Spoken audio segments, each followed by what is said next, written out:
이제부터는 본격적으로 이제 할 건데, 이 사이트 아시나요? 자, 자산 배분을 공부하면서 이 사이트를 모르면 안 돼요. 눌러보시면은 이렇게 뜨거든요. 자, 그러면은, 자, 각자 화면에다가 이거를 직접 입력하셔서 한번 들어가 보세요. 이제부터는 직접 실습을 해보면서 진행할게요. 인터넷 창을 열어서 여기까지 들어왔죠. 자, 그러면은 이게 사이트 이름인데 포트폴리오 비주얼라이저, 말 그대로 포트폴리오를 시각화해서 알려주는 거예요. 제일 많이 쓰는 기능이 백테스트예요. 내가 만든 포트폴리오를 백테스트 해주겠다. 여러분들이 지금 하고 싶은 게 그거죠. 그거를 간단하게 해볼 수 있는 사이트예요. 자, 그 다음에 몬테카를로 시뮬레이션이거든요. 이거는 이제 이 포트폴리오의 성과를 측정하는 방식 중에서 운적인 요소를 최대한 배제하고 실제적인 성과를 알아보는 테스트 방식이에요. 그래서 나중에 천천히 한번 보시면 되고요. 최적화, 어떻게 하면 최적화할 수 있을까? 여러분들이 좋아하시는 분들이 있잖아요. 예를 들면은 종사 종파를 하는데 2.5%랄까요? 2.6%랄까요? 이렇게 가장 최적화된 수치가 얼마일까요? 이런 거. 예, 그런 것들을 할 수 있어요.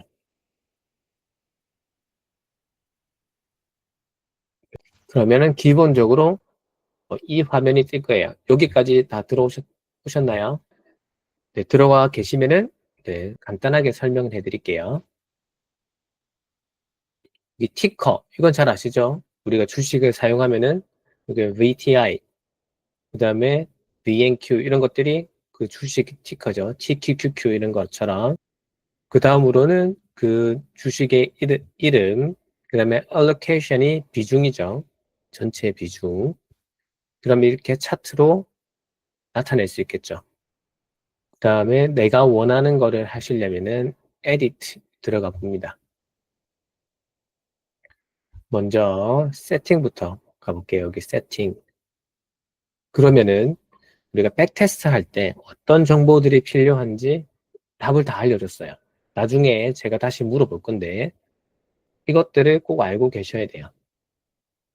이 정보가 없으면 백테스트라는 게 안 되는 거죠. time period. 그래서 이렇게 월별로 할 수도 있고 그 다음에 연도별. 여기에서는 진행하는 게 리밸런싱을 하는 그 포트폴리오 전략이기 때문에 대부분 다 월봉만 사용해요. 그 주봉이라든지 일봉은 거의 사용하지 않거든요. 자, 그래서 연봉으로 했다. 1985년부터 자료가 있죠. 우리는 12년부터 해볼게요. 자, 그 다음에 제일 처음에 얼마로 시작할 건지 $10,000로 시작했어요. 그 다음에 캐시 플로우는 여기다가 고정금액, 그 다음 withdraw, 그 뺀다. 그렇죠? contribute는 돈을 더 추가를 하는 거죠. 지정된 비중이나 금액만큼 뺀다. 그다음 캐시 플로우는 여기 현금 흐름이죠. 현금 흐름은 내가 처음에 넣고 추가하거나 빼거나 안 할 수도 있고 더 넣을 수도 있고 뺄 수도 있어요.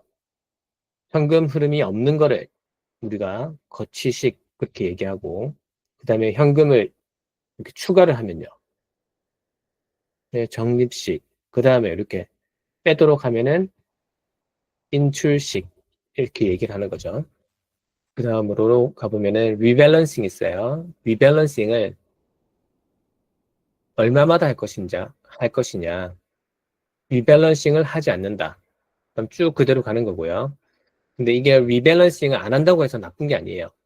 그래서 실적으로 보면은 리밸런싱 안 한 게 성과가 가장 좋은 경우가 상당히 많이 있어요.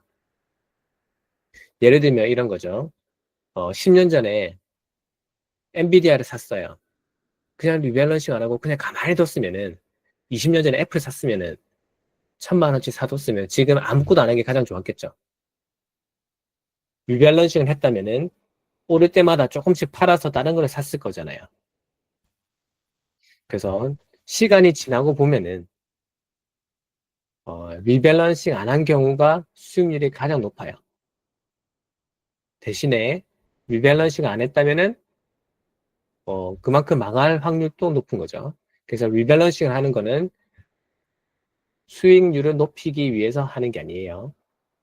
그 다음에 보면은 annually 1년마다 그 다음에 이거는 semi-annually 이거는 반기 6개월에 한 번 하는 거죠. 그 다음에 quarterly 이거는 분기마다 그 다음에 monthly 월별로 그 다음에 band라는 거는 일정 수준 이상이 오르면은 매도하고 일정 수준 이하로 떨어지면은 매수하겠다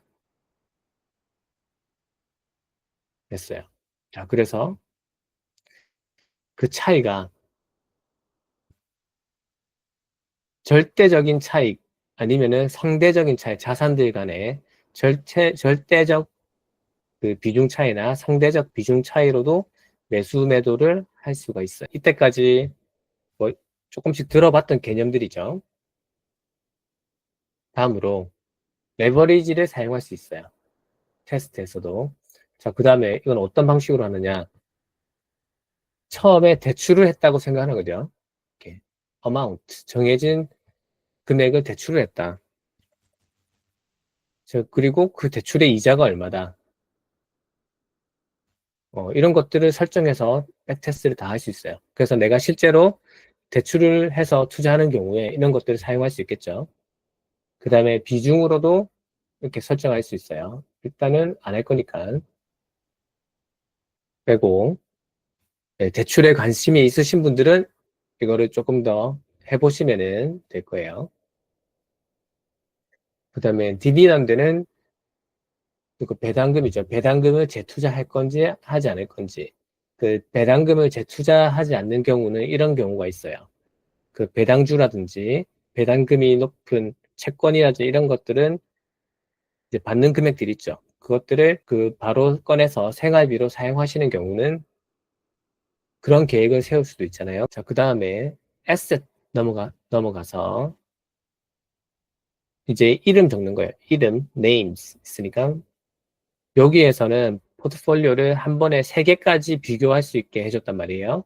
그래서 샘플 포트폴리오 그대로 두고 1번 예를 들면 보자. 샘플 1, 샘플 2 이렇게 적어도 되고 아니면 내가 할 거 이렇게 해볼게요. 제가 한번 해볼게요. q 7030 자, 그 다음에 QLD 900 Q 자, 이렇게 이름을 지정해 봤어요. 이렇게 3개 이름을 적었죠. 그러면 여기 들어가는 게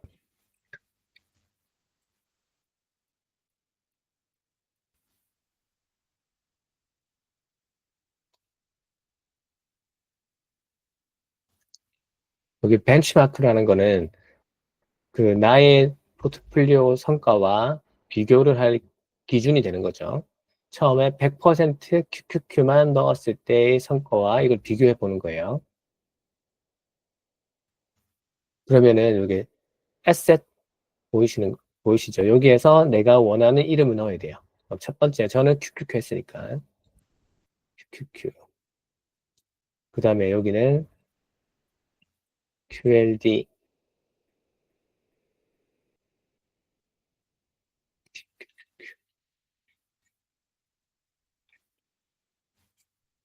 자, 했어요. 첫 번째는 포트폴리오 1번에서는 7030 하기로 했죠. 그 다음에, 한 개 더 해야 되네. 여기다가 캐시.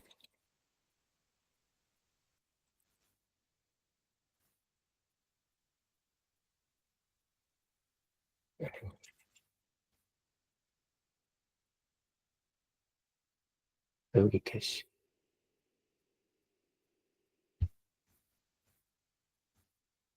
자, 여기 이게 현금이에요. 현금인데 방금 전에 설정을 보니까 이렇게 3개월 트레저리 빌이 국채, 국가 채권. 그래서 거기에 따른 이자가 이제 나오는 거죠. 이걸로 선택이 돼 있어요. 자, 그러면 첫 번째 전략이 뭐였냐? 7030이에요. QQQ 70%, 그 다음에 캐시가 30%, 나머지는 없어요.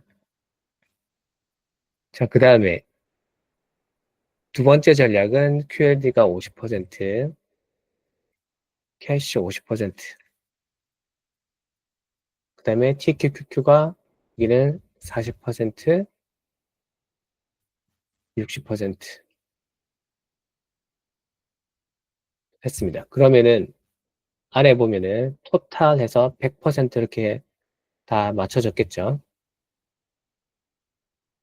그 다음에 여기 Analyze 해볼게요. 이제 분석하는 거예요. 쭉 분석했어요.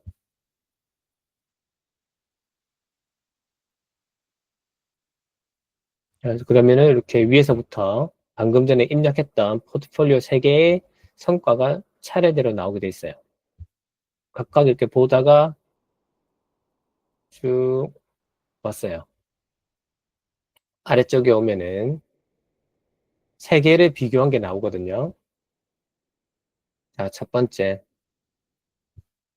이게 벤치마크죠. 제일 오른쪽에 있는 게 QQQ만 샀던 경우. 자, 어쨌든 처음에 같은 돈으로 시작했어요. 마지막에 돈이 얼마가 됐을까?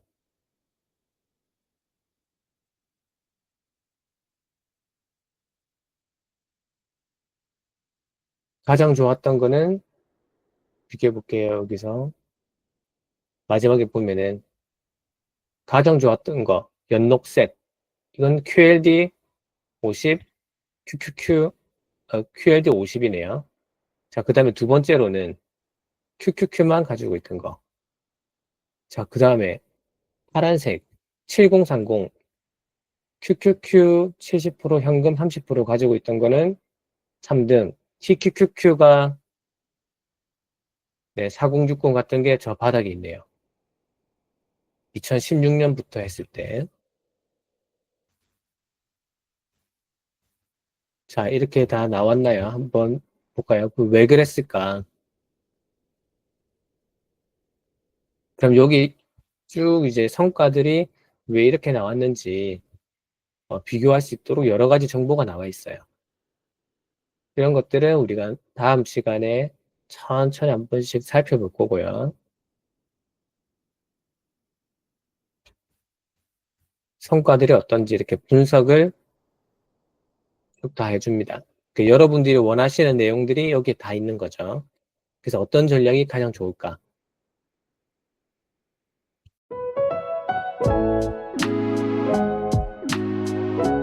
자, 에셋 입력하실 때 놓쳤다. 여기 맞죠? 이 부분에서 다시 한번 알려드리면은 위쪽에는 이름이라서 별로 신경 쓰실 거 없고요. 그렇죠? 이 티커 부분에서 스파이나 QQQ 원하시는 걸로 입력하시면 되고요. 가장 주의해야 되는 부분은 이렇게 에셋 1, 2, 3 이렇게 내가 원하는 티커들이 있거든요. 여기에서 이름을 직접 적으시고 이렇게 q 밑에 나오는 걸 이렇게 클릭하시면 돼요. 그리고 그 다음에 각 포트폴리오에 맞게 비중을 적으시는 거예요.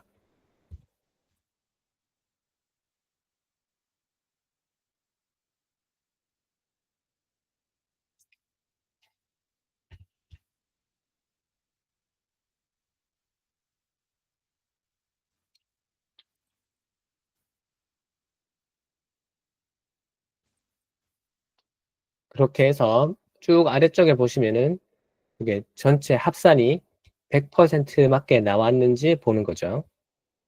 100%로 맞게 나왔으면은 잘 입력하신 거예요.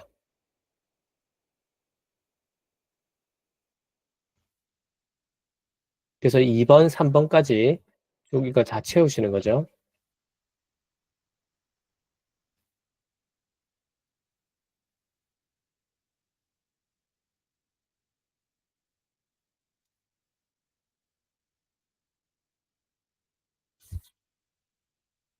그리고 이렇게 S에서 누르시고 티커를 바로 입력하셔야 돼요.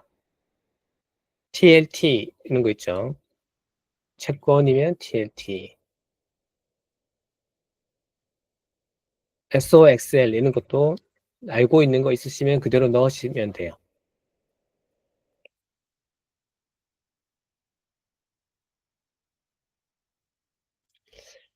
근데 TQQQ 성과 나온 게 조금 이상해 보이긴 하네요.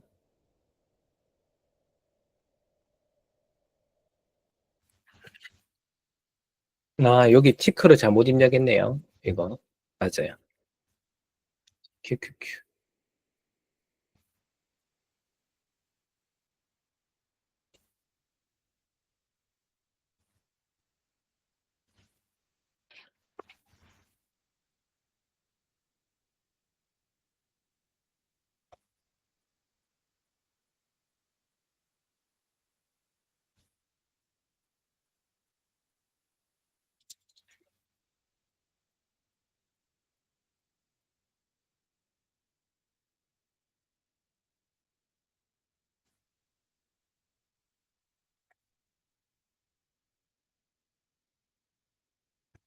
자, 여기에서 이전에 이제 입력하는데 실수가 있어서 TQQQ 정상적으로 입력하니까 이렇게 최종 성과 TQQQ 40%로 했을 때는 73,000으로 성과가 가장 좋았죠. 그리고 MDD도 보면은 이제 몰빵 그냥 QQQ만 산 것보다 더 적게 내려갔어요. 처음에 세팅할 때 뭐로 입력을 했냐면은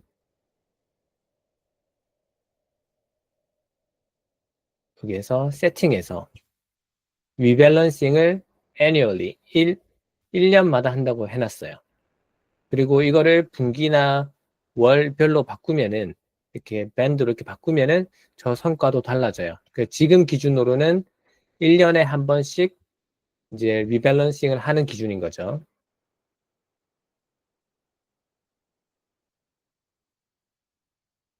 음,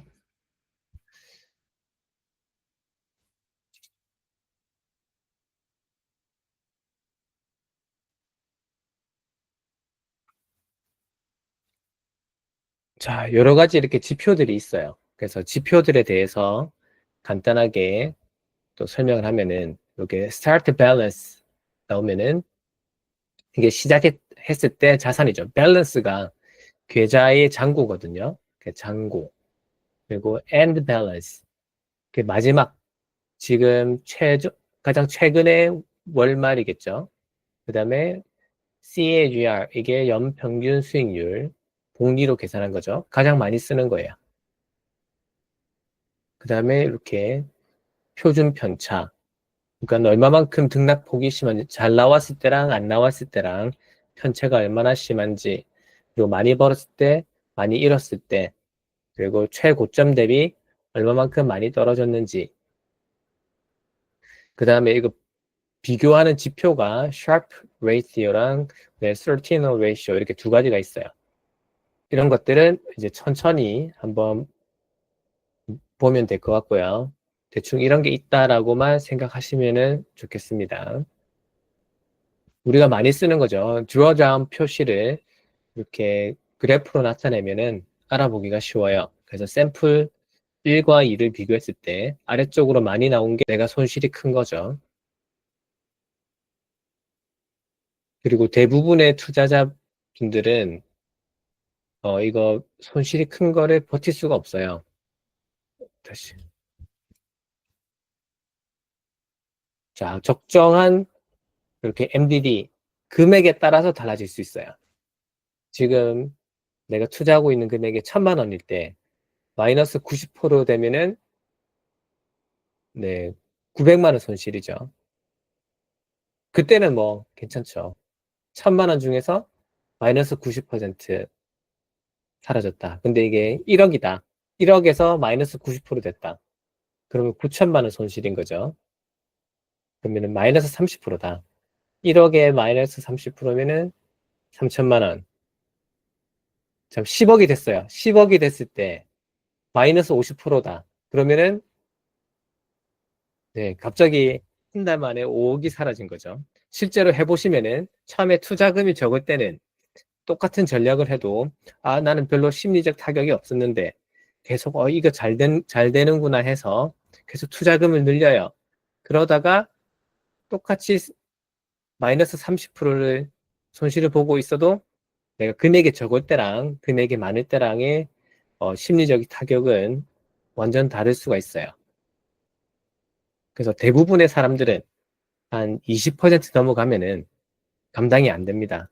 그 기준은 자기의 전 재산을 걸었다 생각하는 가정하에 그렇다는 거죠. 네, 금액이 소액이면은 마이너스 99% 돼도 괜찮아요. 맞죠? 그래서 처음부터 전략을 내가 전 재산을 다 걸어도 이건 끝까지 할 수 있겠다 라고 생각하는 수준에서 이제 설정하는 게 이제 좋은 거죠. 대부분은 마이너스 20% 정도가 한계다 이렇게 생각하시면 돼요.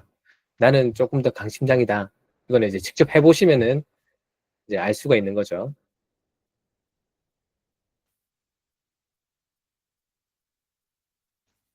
자, 이거는 이제 앞에서 이야기했던 거, correlations, 상관관계예요. 서로 관계. 그러니까 여기는 US 스톡 마켓이랑 여기 똑같으니까 1인 거죠. 똑같다.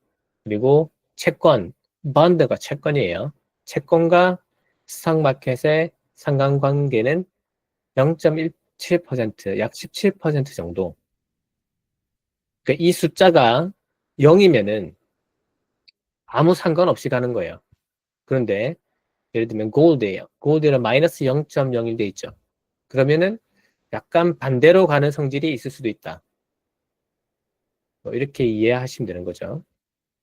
그래서 이 숫자가 높으면은 1에 가까우면은 거의 같은 방향으로 움직인다. 다음으로 rolling returns예요. rolling이라는 거는 우리가 시작일에 따라서 수익률이 차이 나는 경우를 보셨죠. 예를 들면 올해도 마찬가지죠. 똑같은 전략이라도 그 4월달, 5월달 폭락했을 때 시작한 사람과 연초에 시작한 사람의 수익이 완전 다르겠죠. 네, 그런 거를 고려했을 때 롤링이라는 기법을 써서 계속 그 전체적인 평균을 계산하는 거예요.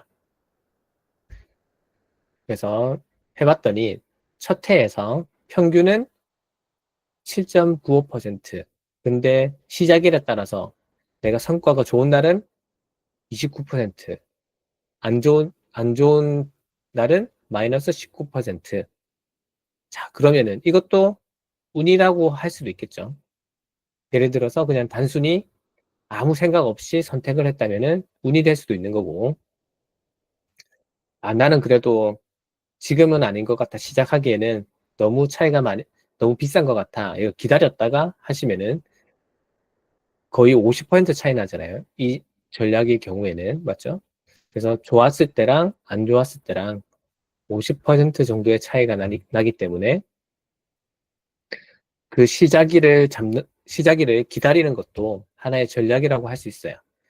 그러나 이제 기간이 쭉 누적되면은 평균이 어느 정도 이렇게 일정하게 가더라. 이런 거죠. 이거는 화면에서 설명을 했고, 자, 이제 방금 전에 했던 것들을